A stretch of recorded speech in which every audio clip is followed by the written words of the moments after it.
Pagi ini saya akan menyampaikan seputar makro update, tepatnya monetary policy di bulan September. Next. Ya, ini seperti yang telah kita ketahui bersama ya. Kemarin Bank Indonesia secara cukup mengejutkan kembali menurunkan suku bunga acuan sebesar 25 basis point menjadi 4,75%, yang sekaligus menandai penurunan kelima sepanjang tahun 2025 dengan total sebesar 125 bips. Stance akomodatif Bank Indonesia kali ini juga tercermin dari penurunan deposit facilities rate yang relatif lebih besar, yaitu turun sebesar 50 basis point dibandingkan dengan penurunan BI rate maupun lending facilities yang masing-masing turun sebesar 25 basis point.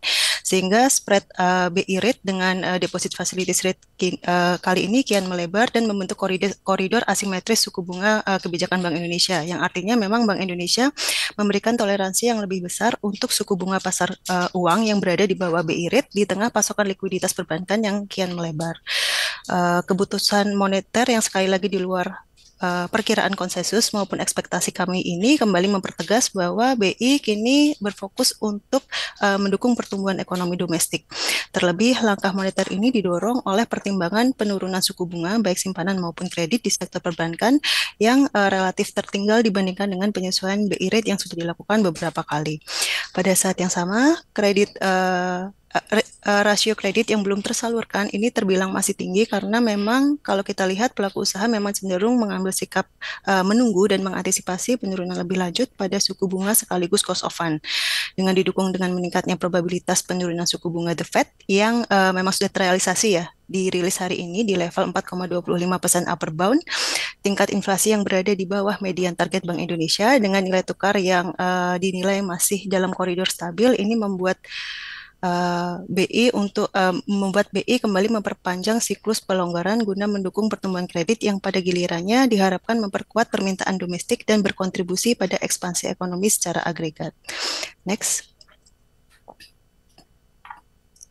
Nah, berikut adalah pertimbangan Bank Indonesia dalam penurunan suku bunga pada bulan ini, yaitu pertama adalah pertumbuhan kredit pada bulan Agustus. Memang kalau kita lihat pertumbuhan ini lebih tinggi ya dibandingkan dengan bulan Juli, yaitu sebesar 7,56% year on year, namun masih terhitung di bawah target Bank Indonesia secara tahunan, yaitu 8-11%. Dari total kredit, jumlah kredit yang belum tersalurkan ini relatif masih tinggi, yaitu sebesar 2.375 triliun rupiah atau hanya sebesar 22,7% dari plafon kredit yang tersedia. Faktor lain yang mendukung pemangkasan ini adalah yang kedua adalah inflasi yang dinilai masih rendah, yang ditandai dengan melandainya inflasi inti di bulan Agustus ke level 2,17% year on year dari 2,32% year on year di bulan Juli. Meskipun cenderung stabil di atas 2%, namun melandainya inflasi ini tidak terlepas dari indikasi adanya pelemahan permintaan domestik yang memang perlu diwaspadai. Terlebih dengan dinamika Agustus yang lebih dipengaruhi oleh faktor musiman daripada fundamental permintaan. Tingkat inflasi yang terbilang rendah ini membuka peluang yang cukup bagi Bank Indonesia untuk kembali menurunkan suku bunga tanpa menyebabkan tekanan berlebih pada tingkat harga di masyarakat. Dan yang terakhir, pertimbangan dari Bank Indonesia adalah terkait dengan nilai tukar yang dinilai masih bergerak dalam koridor stabil. Meskipun rupiah sempat tertekan di level terendahnya sepanjang September, yaitu di 16.475 per US dollars, pasca reshuffle kabinet di akhir minggu pertama September, tepatnya 8 September, memang BI ini menilai nilai tukar masih sesuai dengan fundamentalnya dan diperkirakan akan tetap terjaga hingga akhir tahun dengan inflasi yang tetap terkendali hingga akhir tahun 2026. Next. Nah, ini sementara itu kalau kita lihat dari sisi fiskal, selain Bank Indonesia, ini pemerintah melalui Kementerian Keuangan juga berupaya untuk memperkuat likuiditas di sistem perbankan dengan menyuntikkan dana sebesar 200 triliun rupiah ke bank-bank plat merah atau Himbara dengan struktur penempatan dana berupa deposito on call 6 bulan sekitar 3,8% atau 80% dari BI rate yang hanya ditujukan oleh kredit, bukan pembelian obligasi pemerintah.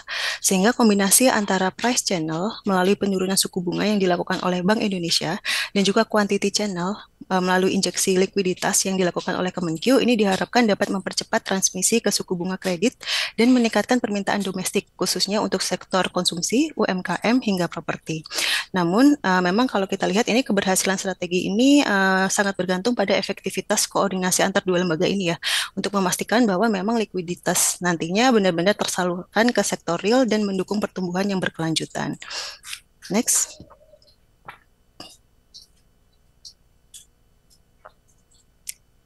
Bisa next. Oh, ya. Oh ya, maaf. Untuk yang pelonggaran selanjutnya untuk pelonggaran moneter yang agresif tidak terlepas dari potensi risiko seperti memicu volatilitas rupiah hingga potensi pelemahan daya tarik pasar obligasi domestik. Namun jika kita lihat respon pasar pasca BI rate turun, ini memang surat utang negara relatif rally ya dengan yield turun di seluruh tenor dan pola bullish steepening tetap terjaga.